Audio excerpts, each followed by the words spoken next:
With reaction tonight is former House Speaker Newt Gingrich. This is a game that they play, but this is different this time. Is normally a clean CR everybody would go along with. That keeps spending at its current levels while they negotiate out, keeping the government open, new budgets, et cetera. This is a different tactic because this is not your old Democratic Party.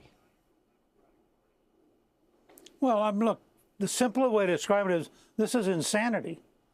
We know from the work we do at America's New Majority Project that there are two things the American people feel about this shutdown. One, they do not want increased spending. Two, they do not want the government closed. So what do you have? You have the Schumer shutdown where Chuck gets up and says, I'm going to close the government to get more money. Now, that means he's on the wrong side of both issues. This is not easy. But it hit me. I know you have been a New Yorker, so I hope you won't be offended. But it hit me talking to Maria Bartiromo yesterday morning. You have this weird moment where both the House leader and the Senate leader are from New York City, a city so liberal it's about to elect a big government socialist mayor, who you could legitimately call a communist. Their world is all of these weird left-wingers. Now you go west of the Hudson, and you get, for example, to South Dakota with the Senate Majority Leader Thune. You get to Louisiana with the Speaker of the House, Johnson. They're different worlds. And I think literally Schumer and Jeffries are just totally out of touch with America. Is it they that are out of touch with America or, well, I think they are. I think they bought into the radicalization of their party. But they also know that they're leaders in name only, that they really are not the power brokers that maybe they once would have been. They're not Harry Reid. They're not Nancy Pelosi. They don't have a tight grip on their caucus. If anything, Chucky's hanging by a string. Hakeem, he's got a little more consolidation of power, I would argue. But the reality is Chuck Schumer's probably not going to make it. I mean, he's looking at his final days as being the leader in the Senate, in my view. Your thoughts?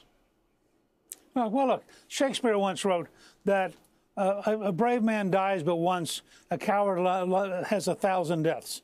Don't become a leader if you're afraid to be a leader. This is a major mistake by the Democrats. They have already become a big government socialist party with weird values. Gallup has reported they have the lowest favorable rating at 34% in the history of the Gallup poll. Seth Keshel reports that as recently as today, in New Mexico, for example, there have been 1,300 more Republicans signing up, leaving the Democrats in the last couple of weeks, 3 times the normal rate. So what you're seeing around the country is people are going, if that's who the Democrats are, I'm not one of them.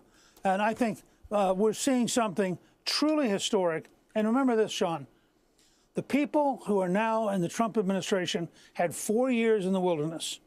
And that means, for example, the Russ Vought, the head of the Office of Management Budget, spent 4 years thinking about what should we do if there's a shutdown.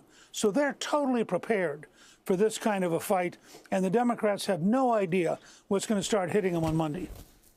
I think you're right on that. By the way, when Chuck Schumer is on the floor of the Senate making the case that the New York Times poll is biased in favor of conservatives, okay, that might be the greatest line ever uttered on the Senate floor in the history of the Senate. Speaker Gingrich, thank you. We appreciate your time. Hey, Sean Hannity here. Hey, click here to subscribe to Fox News YouTube page and catch our hottest interviews and most compelling analysis. You will not get it anywhere else.